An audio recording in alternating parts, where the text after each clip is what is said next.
Roberto, rapaz, temos hoje aqui um convidado que mexe com uma parte significativa do povo baiano.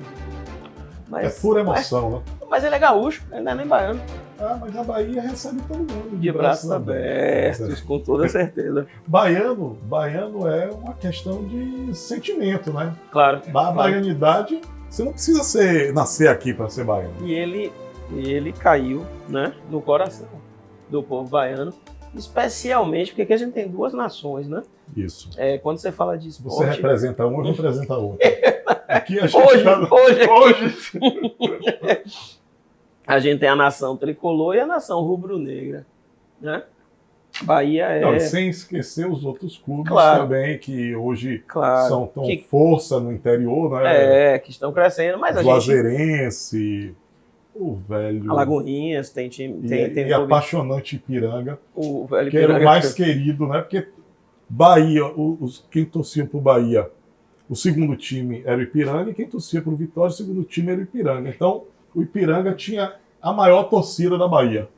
E ele já... engraçado que ele transita pelos dois. Pelos três. Sobre esse aspecto também. Nosso convidado de hoje é Emerson Ferretti. Emerson Ferretti é futebolista, goleiro, não é? Um atleta que sempre foi respeitado, que sempre teve uma trajetória fantástica pelos clubes que passou e que hoje já foi presidente do Ipiranga e que hoje é presidente da Nação Tricolor. É uma satisfação ter você aqui hoje com a gente, Emerson, para o nosso bate-papo. Seja bem-vindo. Seja muito bem-vindo. Muito obrigado pelo convite. O prazer é todo meu, né? A tribuna também é um dos nossos ícones, né, aqui da Bahia, já de muitas décadas, né, que traz informação, né, para o nosso povo. Deixa eu fazer uma pergunta a você. Quando você chegou aqui, as redes sociais, quando você começou a jogar aqui, as redes sociais não bombavam. Não, nem tinha, nem né? Tinha. Ainda não você tinha. Abria o caderno de esporte da Tribuna, porque aqui você está vendo tem jornais desde 1969. São 55 anos.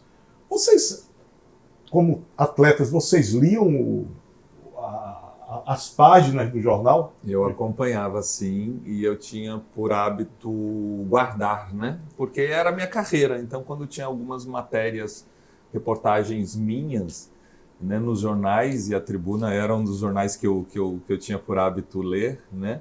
Eu guardava. Então, até hoje eu tenho páginas da Tribuna, não o jornal inteiro, mas eu recortava as páginas e guardava, porque é meu acervo pessoal, né? Hoje é o DVD, né? Eles fazem o DVD, agora antigamente era da... Hoje já até avançou, né? Você joga na nuvem. Guarda aí na nuvem. Porque está tudo digital.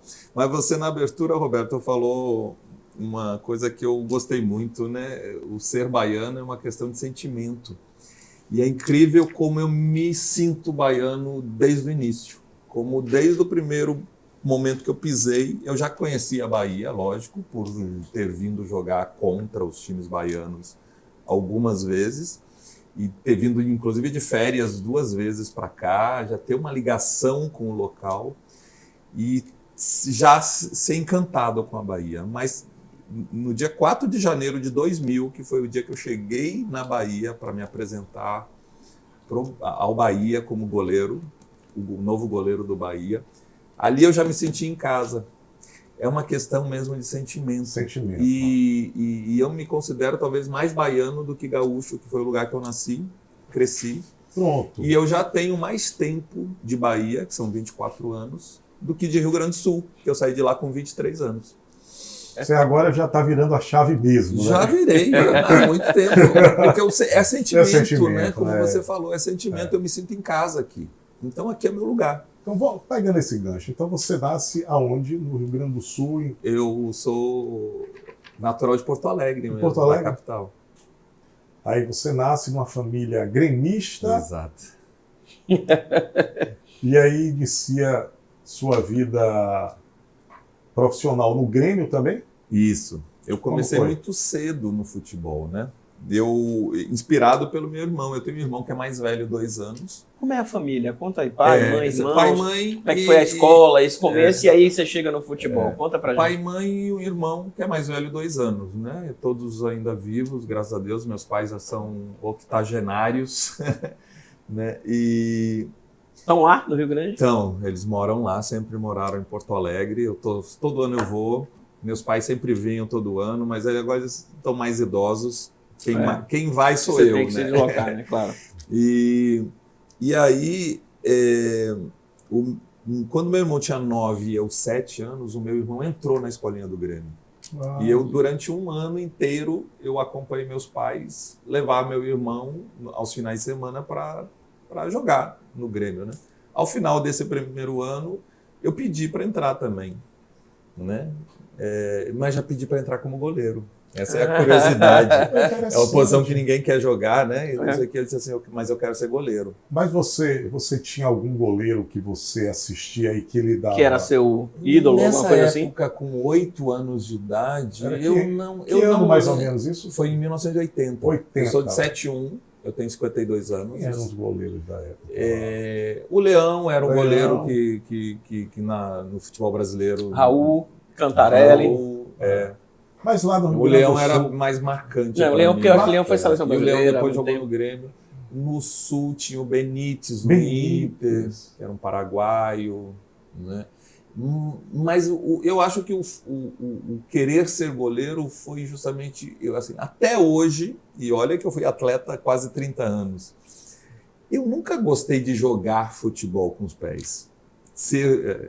O meu tesão no futebol era ser goleiro. Então eu falo assim, graças a Deus evitar o gol. Existe essa posição no futebol, porque senão eu seria um mero torcedor, porque eu não gosto de ficar correndo para lá, para cá, para lá, essa coisa, o jogador, né? Que corre lá, não recebe a bola, volta correndo para cá. Isso a gente vai explorar. Eu achava um garimpo. Não, a gente vai explorar mais na frente, porque hoje você não ia jogar no time de Fernando Diniz. Sim. Porque hoje o jogador, eu teria que jogar com os pés. O goleiro tem que jogar com os pés. Mas eu tenho uma resposta para isso, né? Porque na época não precisava jogar com os pés. Isso. E realmente eu gostava de jogar com as mãos, ser goleiro, de fazer uma defesa, de cair no chão, aquela plástica que o goleiro tem, né? De evitar o gol também, de ser o cara que joga com uniforme diferente, isso tudo. Então, graças a Deus, existe a posição de goleiro, porque foi o que me permitiu a ser atleta, né? Então, desde os 8 anos, quando eu entrei na escolinha do Grêmio, eu jamais, em momento algum, pensei em trocar de posição. A minha ideia era ser um goleiro profissional e não um jogador. Né? E um jogador que foi empurrado para o gol porque não tinha talento. Não. Foi questão mesmo de vocação. Assim, era uma decisão. Exatamente. E como é que você equilibrou, porque a gente sabe que você formou em administração, você equilibrou o esporte e a educação. Essa é uma coisa muito importante, porque o futebol brasileiro está requerendo que os nossos atletas se preparem para esse mundo globalizado de agora. Claro. Eu acho que não é só jogar futebol, né? Equilibrar isso é difícil, realmente é difícil e raro, né?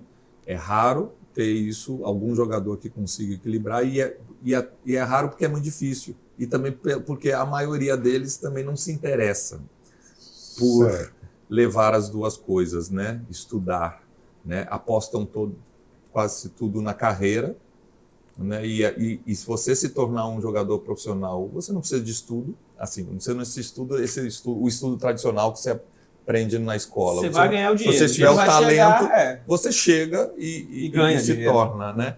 E assim, é difícil também conciliar, por quê? Porque realmente é uma vida que você viaja muito, às vezes os garotos moram no interior do estado e aí tem que sair de perto da família para morar no clube, às vezes o clube não incentiva o estudo, aí eles já não gostam muito, já é difícil treinar e estudar, e aí já não fazem isso. É todo um contexto que leva a não ter o estudo junto. Eu me considero um privilegiado por alguns motivos. Primeiro, que eu sempre gostei de estudar. Então, eu não abri mão do estudo porque era um desejo meu estudar, né? Que também eu sou uma exceção no universo dos atletas, né? Segundo, como eu era de Porto Alegre, né, facilitava minha vida, né? Estudar, eu tinha minha vida normal, ia treinar, mas tinha minha vida normal, ir para a escola, né? Então facilitava. E terceiro, que eu tive pais que sempre deram força, sempre apoiaram e sempre, não é que exigiram, mas davam todas as condições para que a gente estudasse e treinasse. Você falou que eram eles quem levavam para o clube, exatamente. né? Então, tipo assim, havia uma... Foram condições que, assim, dentro do universo do futebol, dos jogadores do futebol, eu me considero um privilegiado por ter essas três. Então eu consegui estudar. Eu com 17 anos já estava dentro de uma faculdade de administração. Pois era isso que eu ia perguntar. Você vai nos 9, né? Você vai para o Grêmio, você leva o estudo até o ensino médio em Porto Alegre. Eu entrei na faculdade com 17 isso. E aí você... Entrei. E aí, jogando no Grêmio. Sempre jogando. Você forma em administração de empresas. Com 18 anos eu já estava no profissional do Grêmio. Você profissionalizou 18? Numa época que jogador jovem não tinha... Era diferente o futebol naquela época, né? Você jogava no sub-20 até os 20 e a partir daí o clube analisava se você subia para o time profissional ou não. Eu com 18 anos eu já era o terceiro goleiro do time profissional do Grêmio. Quem era o primeiro e o segundo? Mazzaropi. Goleiro que fez história, foi campeão mundial no Vasco, mas foi campeão da Libertadores e mundial no Grêmio na década de 80. Então eu já era o terceiro goleiro. Eu treinava com a equipe profissional e jogava no final de semana com o time sub-20. E com 17 anos já estava na faculdade. E aí, a partir de 17 anos, o Grêmio, inclusive, começou a pagar minha faculdade, né? Que bacana. Eu negociei com eles começaram a pagar minha faculdade, e aí eu levei a faculdade até os 20 anos, porque com 20 anos eu estreiei no time profissional e não saí mais do time, né? Então, ali eu tive que tomar a decisão de parar os estudos. Sim. Por conta da exigência mesmo de ser o goleiro titular do Grêmio, de um time como o Grêmio, com viagens, com uma responsabilidade grande. América toda. Exatamente. Mas você parou, mas não perdeu esse sonho, né? Aí eu não me formei. Mas durante a minha carreira eu sempre procurei, eu contratava professor de inglês particular para estudar inglês, eu estudei francês com professor particular. Durante a minha carreira nos clubes, quando eu tinha o meu tempo ocioso, eu fazia isso, né? Que também é uma exceção nesse universo, claro, né? Claro. E 2 anos antes de eu me aposentar aqui na Bahia, que foi em 2007, eu voltei para a faculdade de administração. Fiz o vestibular, passei e voltei para a faculdade. Em 2007? 2007 eu encerrei a carreira. Eu voltei para a faculdade em 2005. 2005. Então, o último semestre meu no Bahia, eu já estava na faculdade e eu joguei 1 ano e meio no Vitória. Eu jogava no Vitória e ia para a aula à noite, estudar. E aí 2 anos jogando, eu ainda voltei para a faculdade. E aí eu me formei em 2009 de administração. Qual foi a faculdade? Na Hélio Rocha. Hélio Rocha. Que nem existe mais, né? E aí você faz uma pós-graduação em gestão esportiva. Isso. Depois. Entre tantos outros cursos, né, que eu já fiz, né? De especialização, né? Eu gosto, foi o que eu falei, eu gosto de estudar, eu gosto de aprender. Mas a gestão esportiva é importante, porque ela tem tudo a ver, né? Isso. Exato. Você vê que eu sou formado em administração, então a gestão sempre esteve presente e direcionada ao esporte, porque foi o que eu vivi a vida toda. Perfeito. Não tinha como fugir. Né? E para administrar um supermercado não é minha área, uma agência de publicidade não é minha área. Então eu fui tentar ser administrador de futebol, que era o que eu passei minha vida toda. Né?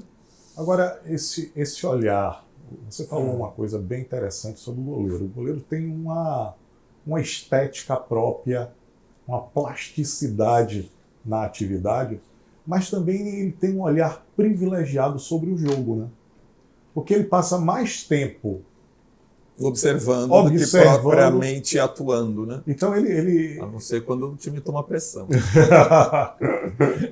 Mas grande parte da vida do atleta goleiro, ele fica observando.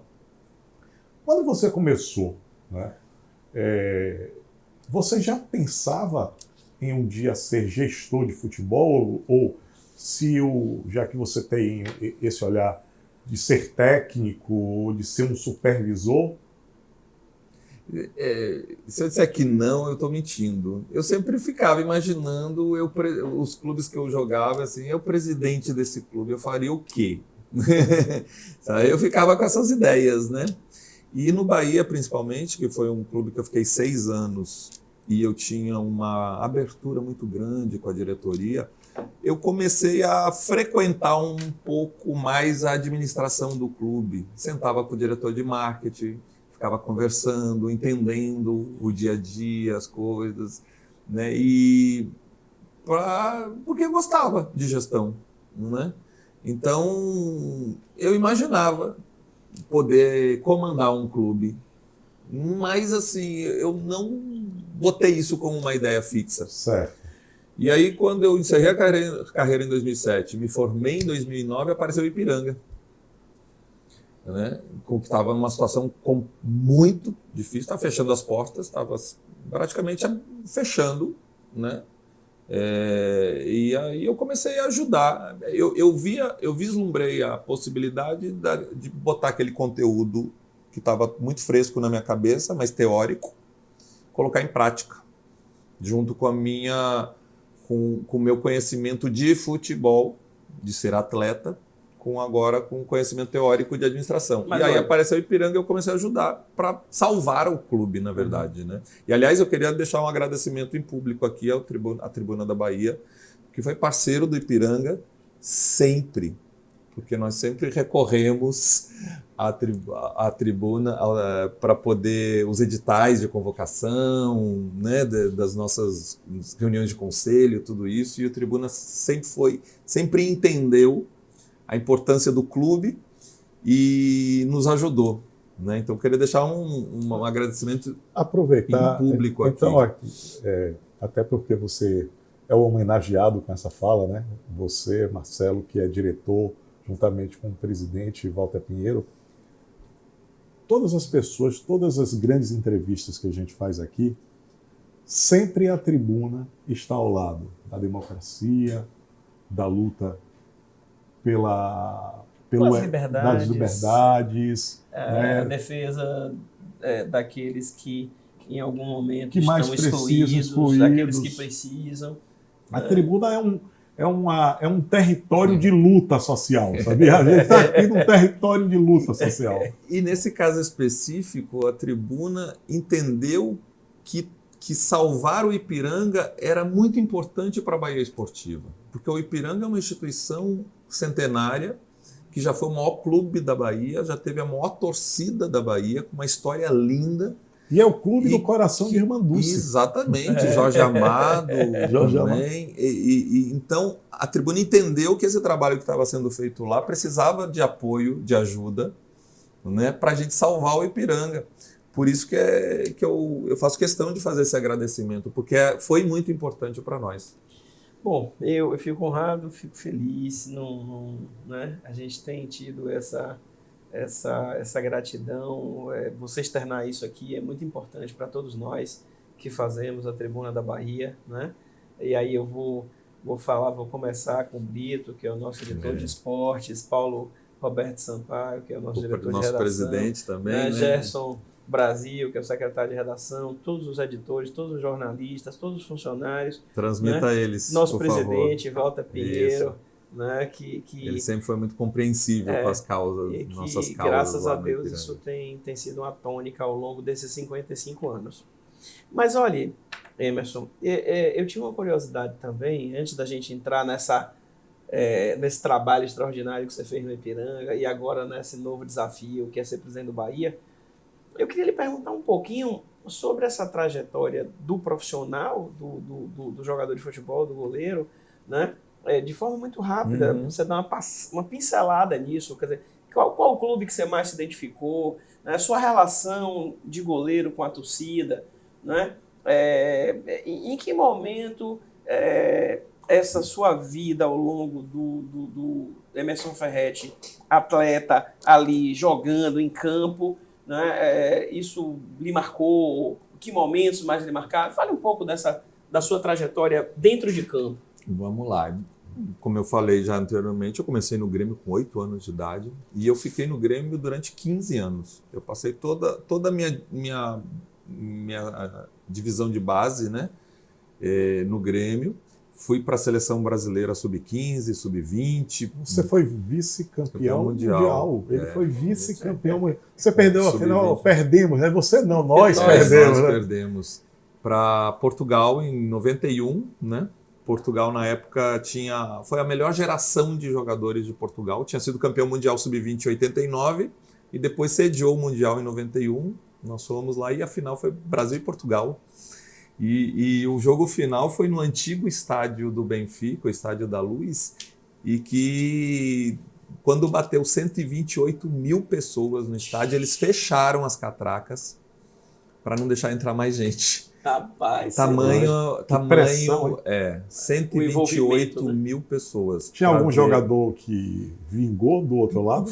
Figo, Rui Costa. Foi a melhor geração de jogadores que Portugal fez, né? Tanto é que foi bicampeão mundial sub-20. E aí a nossa nós tínhamos Ramon Menezes, nós tínhamos Roberto Carlos na lateral esquerda, nós tínhamos Elber, atacante, que depois fez história no Bayern de Munique, no Inter de Milão, Sérgio Manuel, Paulo Nunes. Sérgio Manuel, aquele ponto esquerda? Isso, Paulo Nunes. Nós tínhamos também um time de Jair, meia, né? Marquinhos, que jogou no Bahia, volante também. A gente é uma seleção que a maioria de nós vingou também, né? Os goleiros era eu e o Roger. Roger que jogou no Vitória, mas oriundo do Flamengo, jogou no São Paulo. Ficou mais conhecido como reserva eterno do Rogério Ceni no São Paulo. E também por ter pousado nu, né? Isso, também. Os goleiros eram eu e ele. Enfim, eu passei minha base toda no Grêmio, me profissionalizei no Grêmio e com 20 anos já era goleiro do Grêmio. E saí aos 23 anos para o Flamengo. Então o Grêmio é um clube muito importante, até porque eu vinha de uma família gremista, era gremista, né? E o meu sonho, assim, o Grêmio, eu sou grato ao Grêmio por conta de me permitir realizar o meu sonho de ser jogador de futebol. E assim, fazer com... tudo o que eu aprendi foi no Grêmio, né? Depois eu desenvolvi como um profissional, mas eu aprendi no Grêmio, como criança, adolescente, até chegar ao profissional. Então, uma gratidão muito grande ao Grêmio, né? Aí, depois que eu saí do clube, eu fui ao Flamengo. Eu acho que jogar no Flamengo no ano do centenário, inclusive em 95, com Romário, Sávio, Edmundo, o Ataque dos Sonhos. Foi assim, uma experiência incrível. Primeiro que o Flamengo realmente é o maior clube do Brasil, com a maior torcida, né? E um momento histórico do clube, eu participei.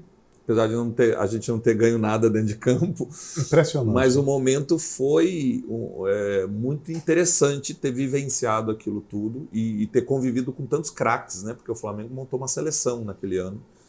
Foi importantíssimo. Depois teve o Juventude, que fez com que eu ganhasse o maior título da minha carreira, que foi a Copa do Brasil em 99, dentro de um Maracanã com 105 mil pessoas na final contra o Botafogo, né? E com uma participação minha muito efetiva na conquista, né? Uma atuação bastante destacada. E, logicamente, que veio o Bahia depois, né? Aí o Bahia... Foi 15 anos de Grêmio. 15 anos de Grêmio. Quanto tempo de Flamengo? 2 anos no Flamengo. Depois eu rodei em alguns clubes menores, né? No América de Natal, joguei o Brasileiro no América de Natal, Bragantino. Cheguei no Juventude, fui campeão da Copa do Brasil. A gente eliminou, inclusive, o Bahia nas quartas de final. Foi a atuação aqui na Fonte Nova, nas quartas de final, que acabou gerando o interesse do Bahia ao final do ano de me contratar. E quando eu cheguei aqui, foi paixão à primeira vista, né? Assim, já pelo lugar, mas também pelo clube. E o torcedor do Bahia tinha na memória o Emerson, que jogou contra. Então eu imagino que quando o Bahia anunciou a minha contratação, eles falavam assim, se esse filho da mãe pegar metade do que ele pegou contra, Já tá justificada a contratação. Já tá ótimo. E assim, então, a identificação foi muito rápida com o clube, com a torcida comigo, né? E aí virou uma paixão o Bahia. Me conquistou. Porque eu não era Bahia, né? Claro. Todo um histórico profissional, Perfeito. né? E assim, a ligação com o clube não existia, a não ser em 88, que eu torci muito, como eu era atleta do Grêmio, e gremista, eu torci pro Bahia ganhar do Inter, né? Claro. Obviamente, né? Então, ali já tinha uma admiração pelo Bahia, pelo feito, né? Que agora fez 35 anos até. E naquele dia, eu gostava do Inter até aquele dia. Naquele dia eu comecei a gostar do Grêmio. Pois é. E aí, o que eu vivenciei aqui no Bahia foram coisas maravilhosas. Por exemplo, eu fui o melhor goleiro do Brasil jogando pelo Bahia em 2001. Você ganhou a bola de a prata. bola de prata. Que era o prêmio na época por ser eleito o melhor goleiro do Brasil, né? Cada um na sua posição ganhava, né? Perfeito. Minha bola de prata está hoje no Museu do Bahia. Então eu estou na história do clube, né? Eu estou na história. As luvas, o primeiro título do Nordeste em 2001, aliás, os dois primeiros, né? Nós somos bicampeões do Nordeste, e no segundo, em 2002, nós ganhamos dentro do Barradão, porque a final foi Bavi, e eu era o capitão do time, né? As luvas que eu joguei contra o Sport na final de 2001 estão no Museu do Bahia. Então eu estou na história do clube. Eu sou o terceiro goleiro que mais vestiu a camisa do Bahia na história. Isso para mim é uma honra muito grande, né? O que eu conquistei aqui no Bahia, que assim, não é só, e eu não falo só das conquistas dentro de campo, né? Os títulos, ser eleito o melhor goleiro do Brasil. O que eu conquistei no sentido do respeito de um povo que não era meu, né? Porque eu não nasci aqui. E eu conquistei o carinho e o respeito do povo baiano. Isso, para mim, é a minha maior conquista na Bahia. A minha história se perpetuou, eu já estou há 24 anos aqui, e hoje eu sou presidente de um clube, furando a bolha, né? Porque eu sou o primeiro presidente que não é baiano, primeiro ex-atleta do clube, presidente, né? Várias bolhas que eu furo. Você inaugura um novo momento, né? Um novo momento, isso mostra o quanto o torcedor me abraçou, quanto o povo baiano, e em especial o torcedor tricolor, me abraçou. E isso a gente não consegue em qualquer lugar. Eu joguei no Rio, eu joguei em Natal, eu joguei em São Paulo, eu joguei, né? A gente não conquista isso o tempo todo, toda hora. Não é qualquer jogador que vai. Quantos jogadores passam pelo Bahia? Quantos criaram uma história como eu criei? São poucos, né? Então eu valorizo muito isso. Eu valorizo muito a Bahia, eu valorizo muito o baiano, o povo baiano, e valorizo muito o Bahia. Aqui já passou por aqui o ex-governador e senador Jacques Wagner, que também é do Rio de Janeiro, e que é Bahia. Sim. Certo? Exato. Que é Bahia e que também foi abraçado. E tem também esse sentimento. E aí você abriu falando de acolhimento. Isso. O povo baiano é isso, né? E ser baiano é um sentimento. Então não importa que eu nasci lá. Isso. Meu sentimento é de baianidade. E quando isso quando você entrega, né? Quando o Wagner entrega, quando o Emerson entrega, né? E tantos outros que aqui chegaram e que vivem aqui e entregam esse amor, essa gratidão e tal, o retorno ainda é maior. Né? E não há diferença, não tem obstáculos. E eu considero assim todos os meus trabalhos que eu fiz assim quase como um retorno à sociedade, pelo carinho que eu recebo, pelo acolhimento. Por exemplo, o Ipiranga, foram 8 anos de trabalho, eu não recebi um centavo. Aliás, eu botei dinheiro meu, dinheiro que eu ganhei jogando futebol, eu botei no Ipiranga. E não foi pouco dinheiro para tentar salvar uma instituição que eu entendia importante para a Bahia Esportiva. Então era quase como um trabalho social, quase como uma missão social, resgatar uma instituição como o Ipiranga.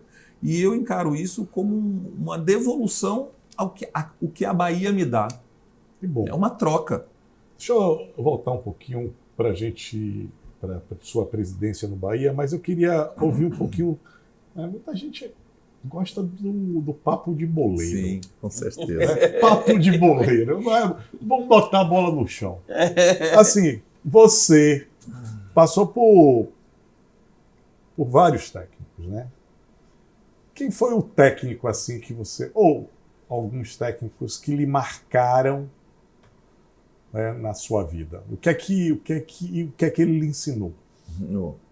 Eu passei, aliás, como eu comecei muito cedo e também subi para o profissional muito cedo, né? Eu, com novinho, eu já tinha contato com treinadores, né, já renomados, que eu jogava no Grêmio, né? Então eu com 18 anos, quem me treinou foi o Evaristo de Macedo no Grêmio, em 1990, né? Boleiragem total, né? Cheio de resenha. E depois ele foi meu treinador no Bahia, 2 anos. Então foi o treinador que eu mais trabalhei na minha vida profissional. Foram 1 ano no Grêmio, mais 2 anos no Bahia. 2 anos no Bahia. Foram 3 anos com o Evaristo Macedo. Valdir Espinosa foi o treinador que me deu a oportunidade, me lançou no Grêmio, né? Quando eu estreiei em 91, foi Valdir Espinosa. Depois eu tive a oportunidade de trabalhar com o Filipão no Grêmio, no início, né? No início do trabalho dele no Grêmio, que fez com que a carreira dele também despontasse. Né? Trabalhei com o Luxemburgo no Flamengo, na época que ele era bicampeão brasileiro pelo Palmeiras. E era o treinador mais badalado da época. Trabalhei com ele no Flamengo também. E trabalhei com tantos outros. Agora, quem é o mais estrategista? Vamos lá, vamos começar assim. Sem qualificar. Estratégico. Aquele cara que chega antes, faz a pré-eleção, bota um time, o jogo começa, ele mostra uma peça e ganha o jogo. Bom. Eu vou trazer uma visão de quando eu era atleta que já passou. É o atleta. Né? É o atleta falando. Mas é o que você viveu. O Filipão, eu gostava muito da capacidade dele de leitura de jogo. Então, aquela coisa do estrategista. Ele via o primeiro tempo, chegava no vestiário, ele conseguia fazer uma leitura de jogo que ele conseguia, tão perfeita que ele arrumava para o segundo tempo. E isso me chamava a atenção. Né? E isso para mim é uma das qualidades principais para o treinador. Isso é a cereja no bolo. Saber fazer, você ter a leitura do jogo perfeita, porque ali você identifica o que está dando certo e o que está dando errado. E o que precisa mexer. As dificuldades que o time está tendo, precisa mexer. Né? Porque tem treinador que fica ali na beira do campo, só vai, pega e não sai daí, né? Pega o quê? Vai para onde, entendeu? Então, é você saber mexer e saber comunicar isso, né? Faz isso, está acontecendo isso. Então, não são todos. Não são todos. Agora, e quem é dos treinadores aquele que faz o treinamento perfeito? Ele diz assim, olha, nós vamos mudar isso aqui porque o outro time joga assim, você chega lá e diz, pô, a gente mudou aqui, eram 2 zagueiros, botou 3, ele faz uma mudança. O antes. O Vanderlei Luxemburgo, na época, ele era muito inovador. Né? Eu me lembro que a gente ia para as palestras, né, antes do jogo, para as pré-eleções, e aí ele trazia a tecnologia, né? Enquanto todo mundo ia no botão, né, no quadro com o botãozinho, a pecinha, ele já tinha uma filmagem já com todo o esquema, né? Então ele criava essas coisas, né? Tudo baseado muito na parte tática do jogo. Isso para mim era uma inovação naquela época, né? Nos anos 90. Imagina. Então ele era à frente do tempo dele, né? Isso não é à toa que ele ganhou o que ganhou. E falar um pouquinho também agora de dentro de campo, né? Qual foi a zaga que você jogou de esporte? Aqui estou tranquilo. 2 zagueiros que marcaram a sua vida. Vocês fizeram um trio. Olha, no Flamengo eu joguei com o Valber, que jogou no São Paulo. Valber, eu acho que jogou aqui no Vitória. Não sei. Eu acho que sim. Lembro. Ele saía muito bem com a bola. Nossa, hoje era assim. Tranquilidade. A válvula de O escape. jogo pegando fogo, a bola dentro da área, uma confusão. Tira, dá bico. Ele saía driblando todo mundo assim, com uma elegância, com uma tranquilidade. E você ficava assim no gol. Filho da mãe. Porque, assim, tira daí, ele... Espana, uma qualidade. Ele não era nem muito alto, mas ele tinha uma qualidade assim gigantesca. Eu acompanhei. O Valber jogou muita bola mesmo. E não chegou a ser. Mas ele chegou à seleção brasileira. Mas ele não era um zagueiro badalado, não. Eu acho que ele lembra um pouco o Luizinho daquela época também. Talvez lá. eu acho que o extracampo, talvez. Eu acho que muito na noite, muito bagunceiro, eu acho. Mas ele dentro de campo tinha uma qualidade incrível. E o centroavante, que quando você ia... Tremia, que fazia o goleiro se preocupar. Não chega a tremer, mas não, cara de novo. Tiveram vários, mas eu sempre destaco o Romário. Eu joguei com ele 2 anos no Flamengo, então eu tive o dia a dia treinando diariamente com ele e depois joguei contra ele várias vezes, né? E realmente o baixinho era... Desconcerta na área, né? Ele era... Ele parece que está desligado assim, aí daqui a pouco ele... E ele tem aquele biquinho que ele dá, que pega o goleiro sempre desarmado, porque ele chuta quando ele dá aquele biquinho, né? Ele chuta num momento que ninguém mais chuta. Então, é o momento que o goleiro ainda está se preparando para o chute. E aí, quando o goleiro está se preparando, ele vem e dá o bico, pega você ainda desarrumado. Emerson. É inesperado. Interessante essa sua leitura. É muito... Eu fui senador ao lado de Romário, sentei um dia e perguntei, disse, Romário, qual é o problema do camisa 9? Não temos mais camisa 9? Ele disse, peixe, o jeito de chutar. O jeito de chutar. Gol não precisa de força. Chutar é jeito. Então você está falando sobre o gesto. O gesto. A visão de quem viu estava, ele. Era o oponente dele, né? Porque o goleiro é o oponente dele. Então ele tinha um time de chutar a bola. Um time que dificultava a ação do goleiro demais. Demais. Não só do goleiro, da defesa, mas eu, como goleiro, posso falar por mim. É a última agora. O meio-campista, assim, que você jogava e dizia, pô, esse cara é cerebral. Não, você jogou com o Ramon, que joguei com o Ramon Menezes, eu joguei com tanta gente boa, nossa senhora. Eu no Grêmio, inclusive, tive a oportunidade de jogar com o Renato Gaúcho também, outro cara, né, que é icônico, né? Era muita força física ali, né? Muita força física. Muita força. Vontade de ganhar. Mas no Flamengo mesmo, a gente teve Iranildo, teve, enfim, muita gente boa que eu... Iranildo jogou no Bahia também, né? Jogou no Bahia, jogou comigo, inclusive. Iranildo já com a gente. Enfim, eu joguei com alguns craques, eu tive só esse privilégio, né, de jogar com alguns craques. Fica patente, né, que a sua passagem pelo futebol como atleta, né, o desempenho, os clubes que você jogou, os treinadores que você falou aí, que você conviveu, o estudo que você não esqueceu e não abandonou, né? Esse período que você passa no Ipiranga pós campo de futebol, fica patente que você se preparou muito. E aí a gente, né, você é muito preparado, você traz uma bagagem muito forte, não só, né, do campo, da vivência esportiva do futebol, como da gestão e essa pós-graduação que você fez na gestão esportiva, essa passagem pelo Ipiranga. E aí, como é que você chega na presidência do Bahia? Fala um pouco da campanha, fala um pouco de como foi isso aí, para a gente entender.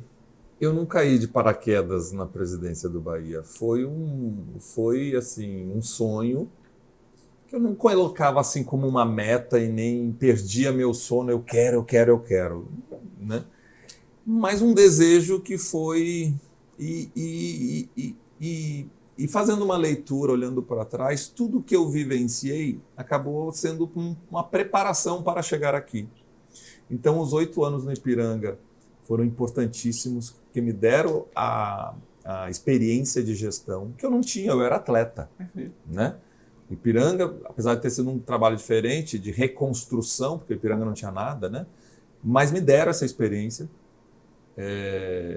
na gestão. Eu trabalhei também na prefeitura, sempre na área de esporte, né? No governo do estado. Fiz parte do comitê organizador da Copa América 2019. Então, também eu tive a oportunidade de vivenciar a preparação e a execução de um grande evento esportivo aqui em Salvador, né? A Copa América em vários lugares, mas eu estava em Salvador. Então eu vivenciei o futebol, além de ser comentarista, né? Além de ser comentarista há 15 anos, né? De rádio e TV. Então eu vivenciei o esporte dentro de campo, imprensa, gestão, poder público, grandes eventos. Eu tenho uma atuação em quase todos os... E assim, eu encarava, quando eu estava no Ipiranga, dizia assim, eu quero fazer um bom trabalho aqui, porque o próximo passo natural será encarar desafios maiores. E o desafio maior que se apresentava, até pela minha ligação com o clube, era o Bahia. Então já existia assim, uma ideia de me preparar, estar no Ipiranga me preparando para chegar um dia à presidência do Bahia. Por um tempo depois, essa ideia ficou um pouco... morreu um pouco, ficou de lado, adormecida. Eu fui fazendo outras coisas, comentarista, Copa América, fazendo outras coisas, mas nunca deixei de estudar. Então, como eu falei, eu fiz vários cursos de especialização, né? Ano passado mesmo eu fiz mais um curso de especialização em gestão esportiva. E aí, na pandemia, na verdade, em setembro de 2020, né, ainda com a pandemia, alguns conselheiros do clube do Bahia me procuraram com a ideia de eu ser o candidato à presidência. Eu disse, olha, vamos conversar, vamos amadurecer a ideia, não tem como dar uma resposta agora, mas a ideia me agrada sim, mas vamos caminhando e vamos vendo como... E assim, as ideias desses conselheiros batiam muito com as minhas. E a gente criou uma relação... Em 2020. Então, portanto, há 3 anos antes. Foi na pandemia, né? Porque março o pau quebrou. Foi em setembro isso, essa primeira conversa. Mas e o Bahia vira SAF quando? Na verdade, o closing foi em maio do ano passado, de 23, mas a Assembleia Geral que aprovou a venda foi em dezembro de 2022, e as conversas começaram, acho que ainda no finalzinho de 2021. É isso. Quando você pensa nisso, você não pensa esse Bahia. Não penso. É um Bahia tradicional. Isso aí. Quer dizer, ser presidente...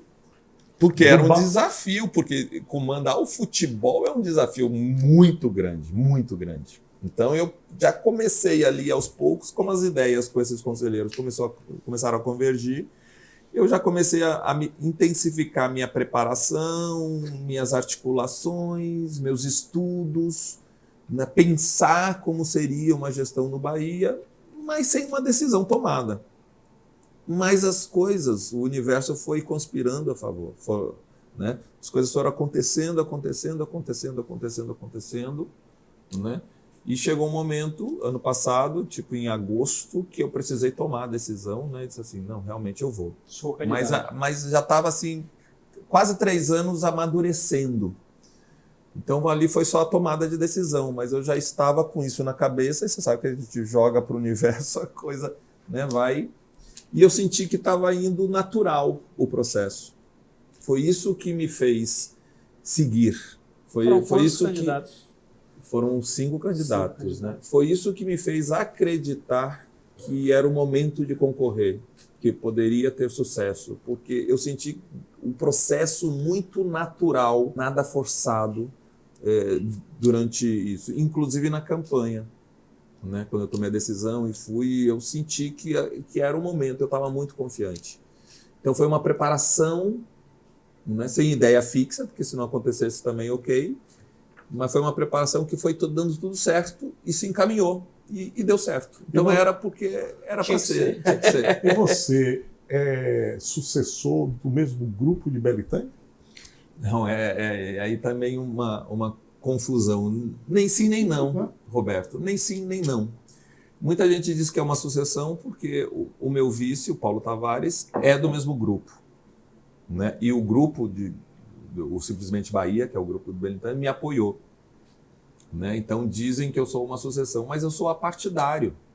Eu, quando entrei eu precisei me aproximar da política interna do Bahia, mas eu me aproximei sem grupo nenhum, tanto é que eu não faço parte de nenhum grupo, só que os conselheiros que me procuraram eram de um grupo, e eu conversei com todos os grupos, porque eu quis me mostrar a todos a minha capacidade, as minhas intenções, e quem viesse junto, entendesse que eu era o melhor nome e que quisesse me apoiar, ótimo, independente de ser oposição, porque eu não fazia e não faço parte da política interna do Bahia. Eu sou apartidário nesse.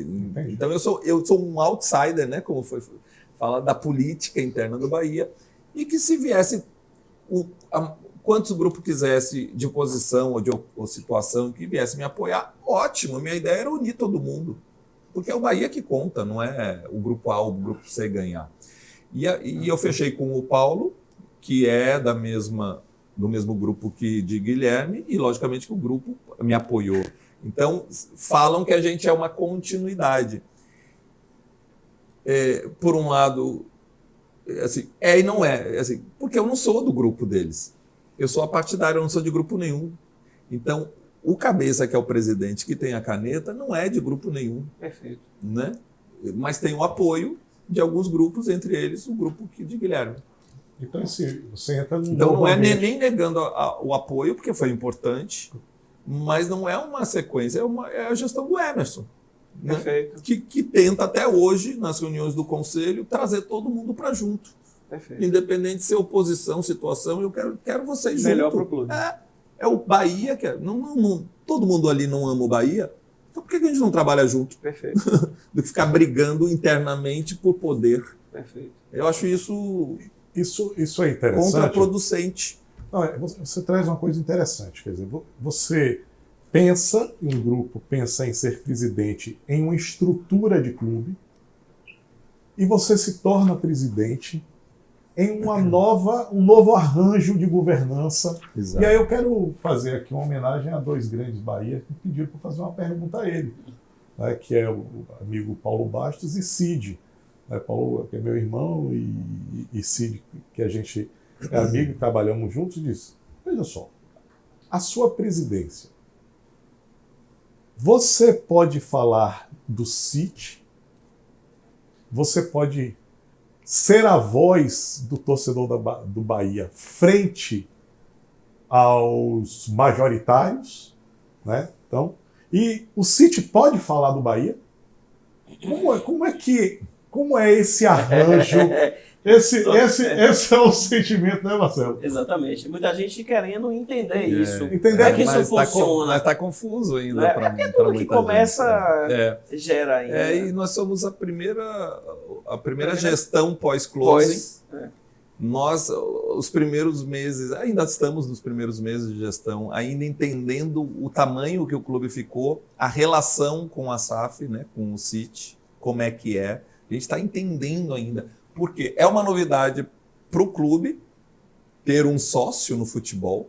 Nunca na história do Bahia. É uma novidade para o Brasil, de uma certa forma. E é uma novidade, inclusive, para o Grupo City. Porque eles têm, o Bahia é o 13º, eles têm 13 clubes ao redor do mundo, mas esse formato de gestão com um sócio, um clube sócio, eles têm acionistas, em outros clubes eles têm acionistas minoritários, mas não sócios.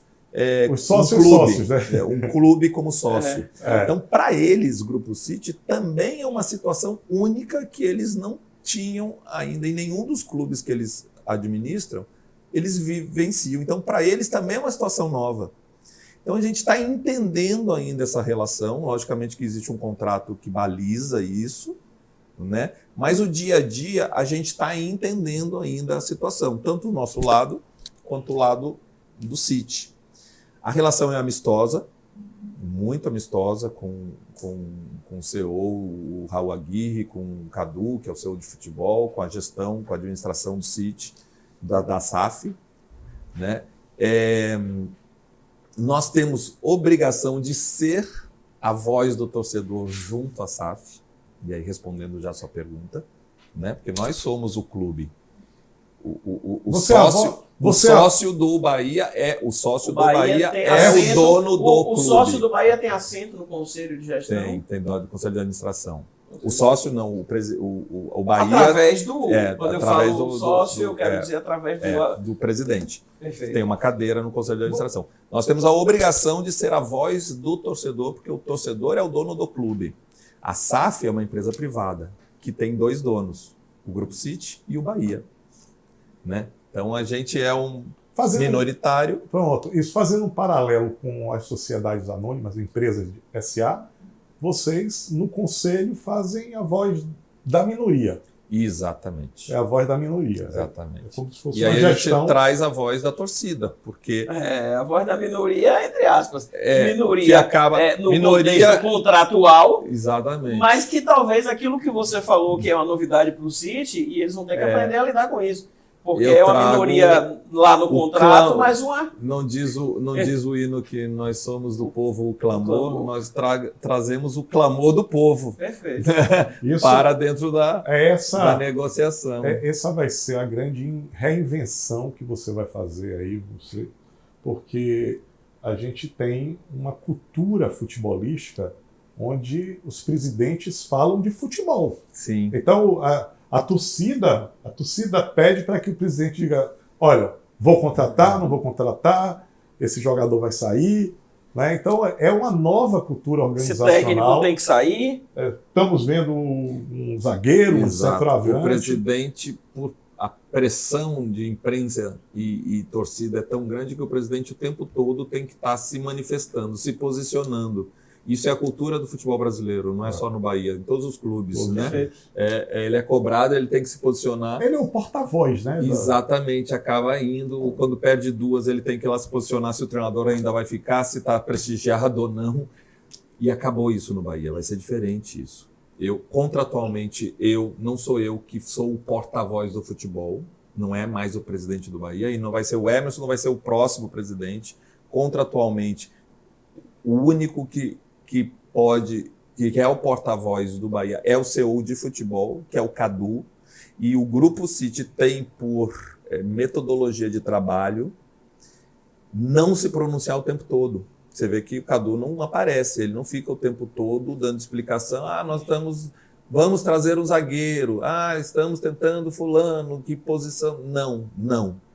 Né? Não existe isso, são em momentos específicos apenas.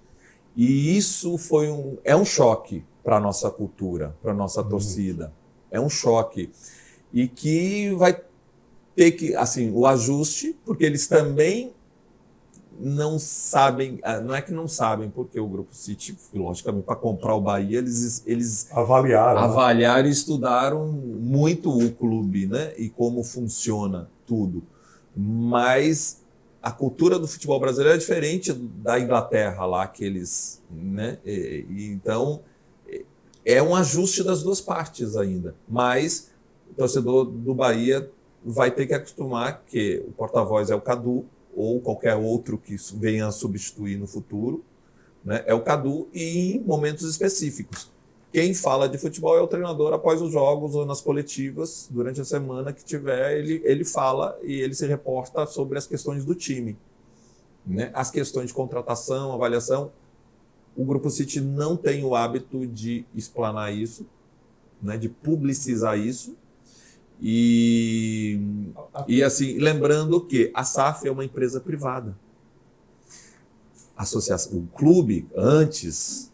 E todos os clubes do futebol brasileiro, a maioria deles, né, Corinthians, Flamengo e tudo, são associações em que os sócios são os donos são os sócios, e esses sócios precisam ter uma comunicação. Numa empresa privada, o público externo não precisa, a não ser que aconteça alguma coisa e que a empresa precisa se posicionar, né? Caso contrário, não há essa obrigação. E o Bahia SAF é uma empresa privada, então não há essa obrigação de ficar o tempo todo dando explicação. Essa vai ser, talvez, talvez seja o maior desafio, porque assim, a necessidade do nosso povo pelo esporte, ele não é só um fator esportivo, da emoção esportiva. Perfeito. Ela tem uma representatividade social. Então, tem muita coisa. A nossa paixão não é que seja maior do que dos ingleses, dos franceses, dos espanhóis, mas a gente é um movimento social de pensamento, de posicionamento, certo? Isso cultural, de cultural. Esse é um grande desafio.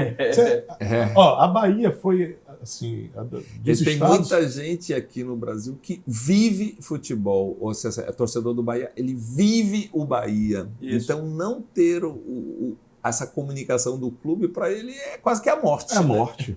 Não, assim, mas assim, vamos lembrar. Socialmente foram os sócios do Bahia que aprovaram isso, porque quase isso, 99% votaram a favor da venda. Porque tudo isso tem duas moedas, não é? Quer dizer, você tem a moeda... tudo tem um preço, tudo tem que ser pago um preço. Então, se por um lado você tem esse preço, não é? E que a torcida na hora certa vai saber, o clamor vai acontecer na hora que se tiver que acontecer, e o seu Cadu lá que não fala, vai ter o dia que ele vai ter que falar, porque ele precisa dar uma satisfação. Aquela nação que é quem enche o estádio, que é quem gera renda, é quem motiva, porque não existe clube sem torcida. Então, isso tudo é uma coisa que vai ser acomodada. Mas o outro lado são os investimentos, a certeza que vem recursos, né? Porque os clubes nordestinos, a sensação que a gente tem é quando você pega um clube nordestino que tem 100, 200 milhões de recurso. Aí você pega um clube do Sul com 1,5 bilhão. Como é que disputa? Como é que ganha? Tá. Como é que... Então, se você... Estava cada vez mais difícil na hora competir. Entendeu? Mas, Marcelo, eu quero... Isso acho que está claro. Eu acho que todos os torcedores do Bahia que eu conheço, eles têm essa percepção. A grande questão é que, como nós somos, né, times de massa, nos outros países, você tem, para além do futebol, outros ambientes para a família ser feliz, para que o lazer é disponibilizado em outros esportes, em outros ambientes. As relações sociais e territoriais são diferentes. No Brasil, o ambiente futebol é respirado como a própria vida. Exato. Assim, é levado para dentro da sua casa de uma forma muito intensa. Muito intensa, você vive isso que ele está falando. Assim, não é à toa que a gente tem segunda, terça, quarta, você tem resenha todos os dias, porque as pessoas... Com o público. Com o público, as pessoas... Né, a gente estava falando aqui da Tribuna da Bahia. Então, assim, eu acho que esse é o grande desafio e, assim, fico feliz, porque a Bahia foi quem tiveram as primeiras SAs no futebol, foi o Vitória e logo depois o Bahia. Na época que você não tinha um ambiente externo para possibilitar uma segurança jurídica para que isso acontecesse. Então, aqui começa esse movimento, né? E aqui o Bahia, assim, ele estabelece um novo formato. Mas, Emerson, quando você busca, não é? Você falou isso, você disse que você quer transformar o Bahia numa potência olímpica, né? Uhum. É para isso que Roberto disse. Roberto coloca aqui muito bem. O torcedor ele precisa também ter outras paixões. Sim. Né? Esse seu objetivo. Fala um pouco disso. Na verdade, criar, né, ampliar a atuação do Bahia para além das 4 linhas, para além do futebol, porque agora o clube não é que esteja livre, porque livre ele sempre esteve para atuar nas modalidades olímpicas, na área social, na área cultural. Só que o futebol, quando ele comandava o futebol consome tanto, e é o objeto, né, de interesse e de amor de todo mundo, né, que aquilo acaba consumindo praticamente 100% da sua atenção, do seu tempo, dos recursos financeiros, né, e do interesse de todo mundo o futebol. Isso é real.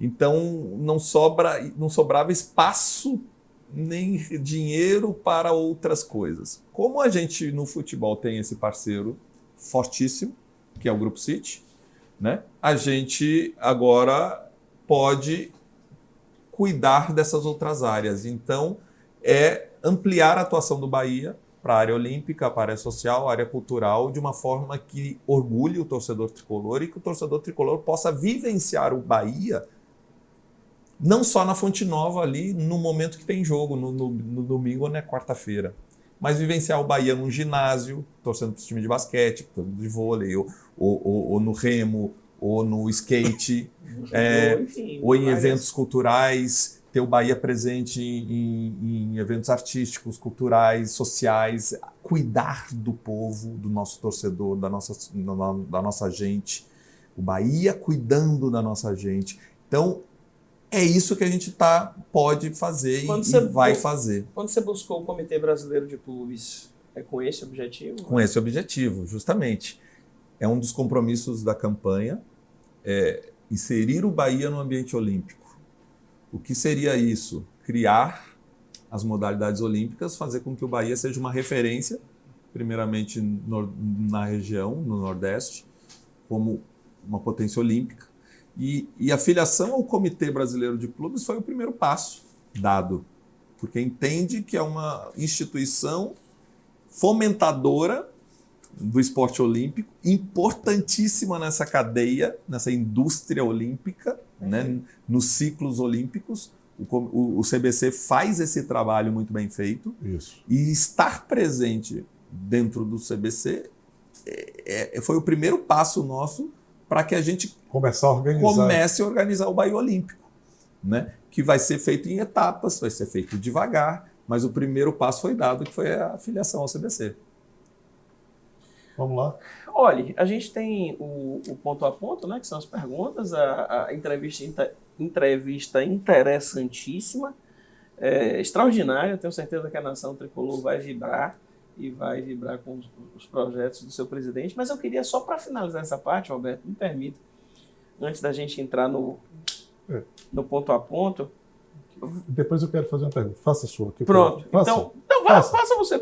Não.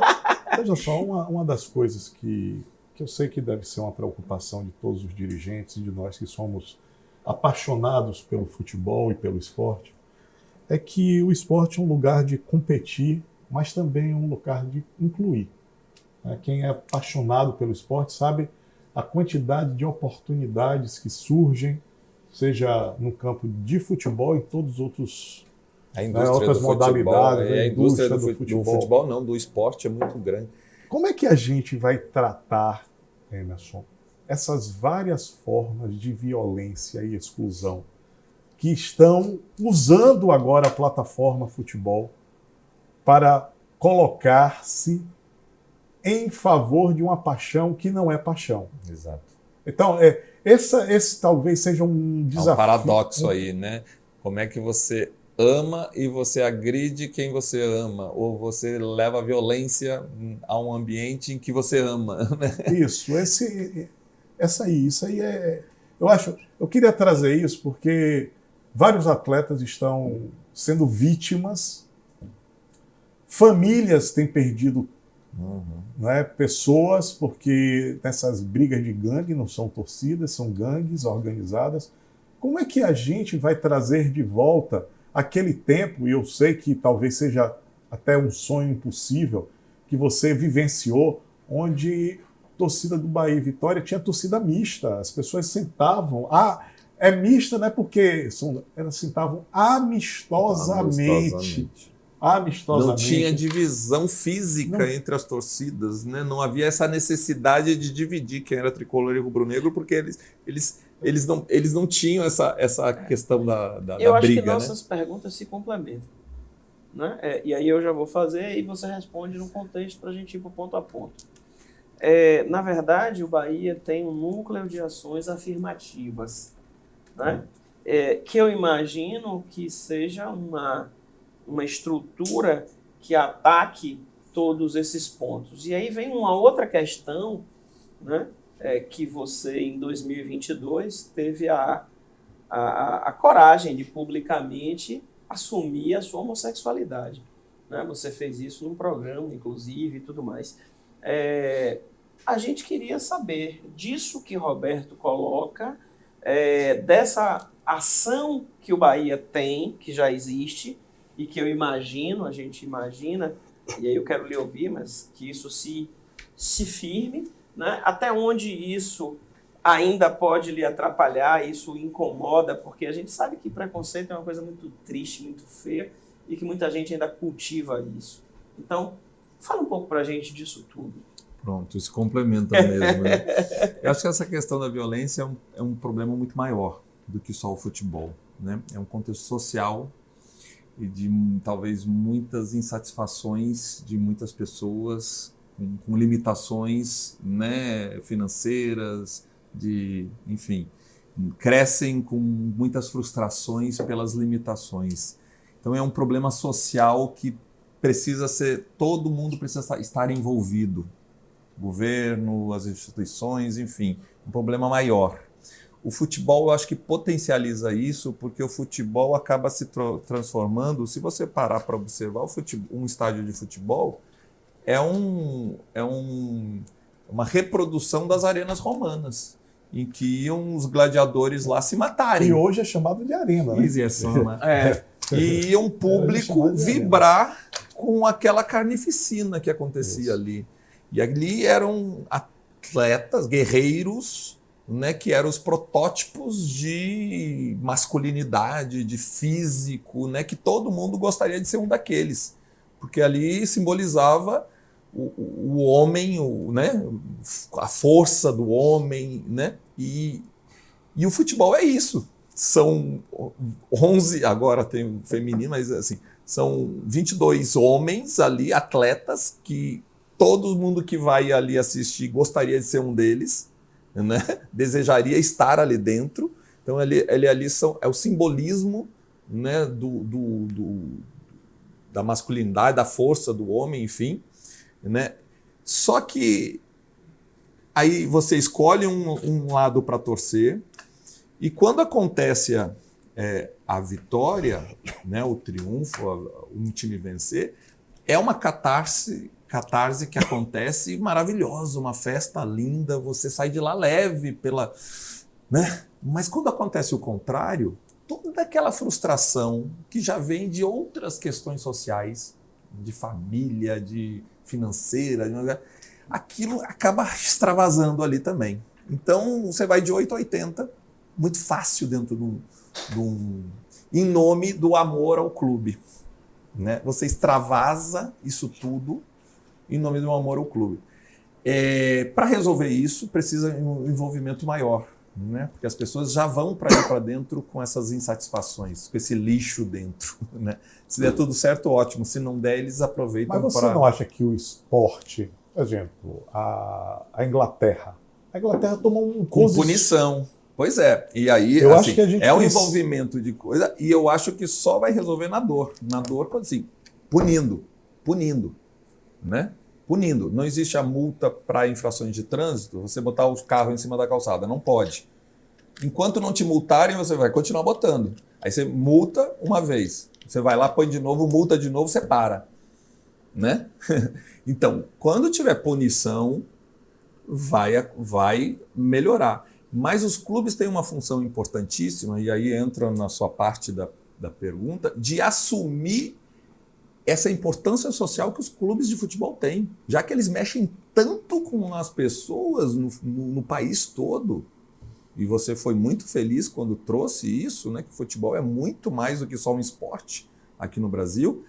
Os clubes têm esse dever de se envolver nessas questões sociais. E o Bahia, quando criou o Núcleo de Ações Afirmativas, acho que foi em 2018 ou 2019, foi nessa época, ele se tornou um pioneiro nesse envolvimento. As ações feitas trouxeram resultados relevantes para a sociedade e para a imagem do clube foi maravilhosa. O Bahia parou no jornal The Guardian da Inglaterra como o clube mais progressista do Brasil.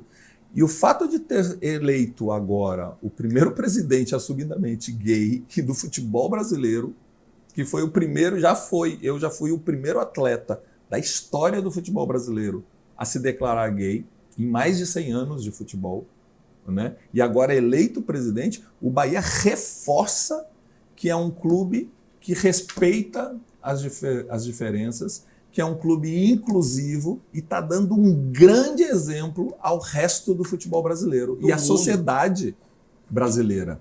Então o Bahia sai na frente, está de parabéns, o Bahia sai na frente nessa questão, já estava na frente quando criou o núcleo, quando se envolveu nessas questões. Com a minha eleição e por tudo que simboliza essa eleição, o Bahia reforça essa preocupação social, esse respeito à diversidade, essa inclusão das pessoas. E eu acho que por aí é o caminho, que outros clubes sigam o exemplo do Bahia e que, se seguirem, a gente começa a transformar o futebol. É um trabalho de formiguinha, precisa do envolvimento de todo mundo, mas eu acho que a gente já está dando esses primeiros passos. E, logicamente, que quem é o contrário a isso vai chiar, vai latir, vai gritar, vai fazer barulho, mas eu acho que a gente está fazendo uma corrente muito maior de pessoas que abraçam isso do que as pessoas que querem que mantenha essa violência. Que esse núcleo cresça, Emerson, e que sirva de exemplo para o mundo inteiro do futebol. Né? É o que a gente imagina para que a gente passe a ter paz, sossego, né? Tranquilidade, inclusão, respeito. A gente que é torcedor de arquibancada, torcedor de paixão, de vestir a camisa do clube, poxa, não dá para a gente ficar em casa quando nossos filhos vão para o estádio pensando o que vai acontecer depois do jogo ou antes do jogo. Assim, é muito doloroso. Atletas agora do Fortaleza quase perderam, atletas do Bahia também. Né? A gente precisa rapidamente, e aí os clubes, os atletas, vocês precisam, e aí você como atleta, em algum instante, vocês vão ter que ser uma voz mais uníssona em não permitir, porque outro dia eu vi um jogador, não me lembro quem, disse, olha, quando aconteceu eu não falei nada. E hoje aconteceu com o meu time. Eu não vou deixar de falar mais, nunca mais. A gente não pode deixar de falar. Ele sentiu de perto, né? Ele sentiu de perto. E vou reforçar quantas vezes eu, chegando ao estádio ou indo embora de estádio, no ônibus da delegação, a gente recebeu pedrada. É muito comum, inclusive. Infelizmente, é muito comum. Isso esse tipo de... era em alguns momentos... Isso tem que mudar. Isso tem que mudar. Isso realmente... Tem que ser combatido e... A gente tem que mudar. E esses dois caminhos aí que o Emerson coloca são estratégicos. É a punição dura... E o exemplo. E o trabalho. E Mas vamos direto ao ponto? Direto ao ponto. Agora, isso é bom, você sabe por quê? Porque a gente vai ter problema. Como ele era goleiro, o goleiro pega ou a bola passa. Ou é gol, ou depois é defesa. Então vamos lá. Uma qualidade e um defeito de Emerson Ferretti. Qualidade. Eu sou... é uma forma de ser. Eu sou um cara muito da paz. Eu acho que várias pessoas já falam assim, gente, você transmite tanta paz, assim, calma. Eu acho que eu tenho isso de bom, né? Como essência é justamente chegar e harmonizar, sabe? Através da diplomacia, da paz, de não ter conflito. Eu não gosto de briga, eu não gosto de guerra. Eu sou competitivo, porque eu fui atleta e agora... Claro. Mas é diferente de ser conflituoso, né? Então eu acho que é talvez a maior qualidade. E o maior defeito? O maior defeito para mim mesmo é ser perfeccionista, né? Acaba exigindo demais de mim e não tem perfeição, né? Claro. Qual foi o título mais marcante? Foi a Copa do Brasil de 99. Dentro e fora do campo? Porra. É porque as duas coisas têm seu lado bom. O campo é maravilhoso porque é uma vida à parte do que a gente vive aqui fora e que é o ideal de muita gente e que quem consegue estar lá dentro precisa valorizar. Mas aqui fora também tem seus prazeres todos, os dois. Churrasco ou moqueca? Os dois também, eu amo churrasco. Pode ser assim. Mas aí, poxa, eu amo churrasco. Ou a bola passa ou você pega. E amo muqueca. Não, tem que dizer. Eu vou na muqueca porque eu sou baiano. Eu vou fazer duas seguidas, viu? Rapidinho. Manda brado. Ipiranga ou Bahia? Bahia. Bahia ou Grêmio? Bahia. Sem dúvidas. Um esporte que não seja futebol. Vôlei. Se você não fosse atleta de futebol, você seria atleta de quê? Vôlei. Vôlei? Que eu acho que tem mais a ver com o que eu fui no Mas futebol você goleiro, seria né? armador, defensor, cortador?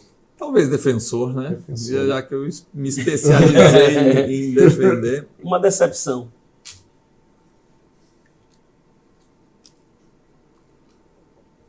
Já pegou A decepção é assim, uma decepção. Eu tinha o sonho de seguir até o final da minha carreira no Bahia. Não foi possível. Isso se tornou uma frustração. Okay. E um desejo de voltar muito ao Bahia, tanto é que eu voltei a mais de uma outra função, né? Emerson, em uma palavra. Paz. Um ídolo esportivo. Tafarel. Um orgulho. De ter tido a coragem de falar publicamente sobre a sexualidade. Uma coisa que eu precisei esconder minha vida toda, minha carreira toda, para poder sobreviver no futebol.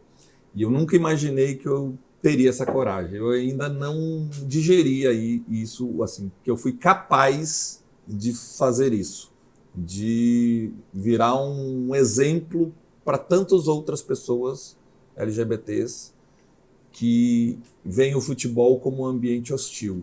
E assim, o Emerson sobreviveu e teve sucesso dentro desse ambiente. Se um pode, outros podem. Trabalhou, lazer. Praia.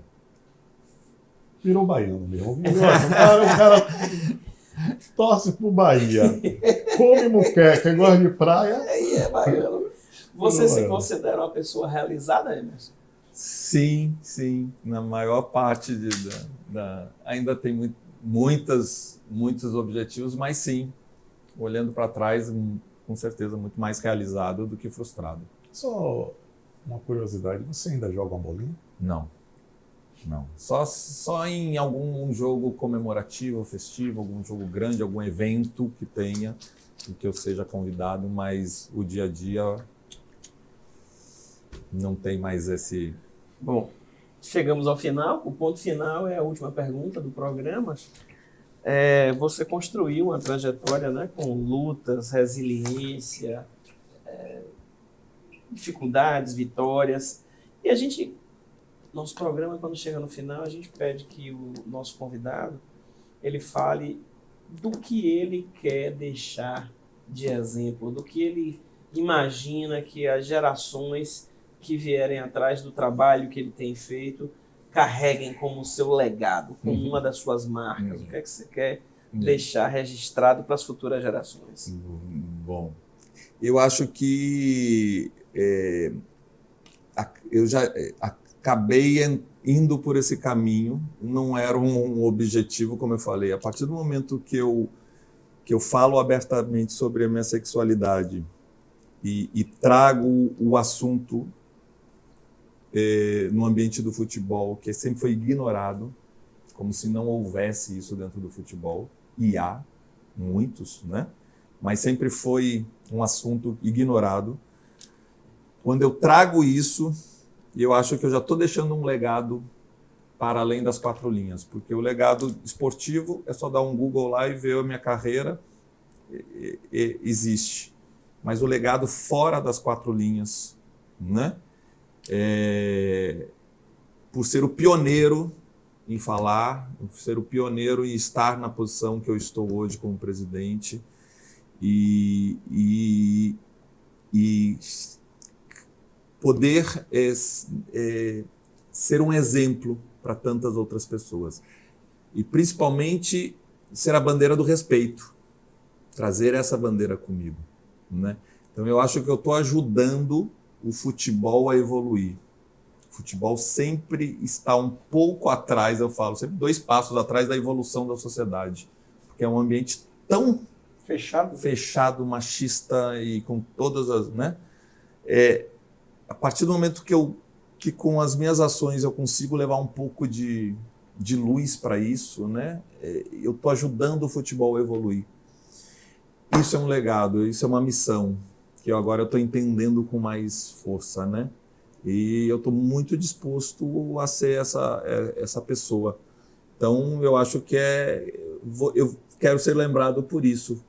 O cara que teve a coragem de furar isso, de falar sobre isso, de se mostrar como eu sou, porque eu precisei representar minha vida toda dentro do futebol, né? Uma coisa que eu não era para poder sobreviver. E agora eu não preciso mais isso. Então, alguém que teve a coragem de romper isso, né? Então é isso, a missão. Fantástico. Pois Fantástico. muito bom, viu? Você deu para nós aqui hoje uma grande aula. Que bom. E é bom a aula pelo exemplo, né? Quero aproveitar aqui, Emerson, a gente tem aqui um brinde para que você possa lembrar da gente. Lembrar desse momento conosco e que vai ficar aí. Personalizado. Muito bacana. Agradeço. Fico muito feliz também. Eu acho que o papo de alto nível não poderia ser diferente, né, com vocês dois. E que fiquem muitas mensagens, né, nessa conversa para o público, né? Muitos que exemplos, possa, né? E fique aí. É isso, a gente está disposto aí a fazer não só o Bahia melhor, o futebol melhor e a Bahia e a vida melhor. Melhor, muito bem.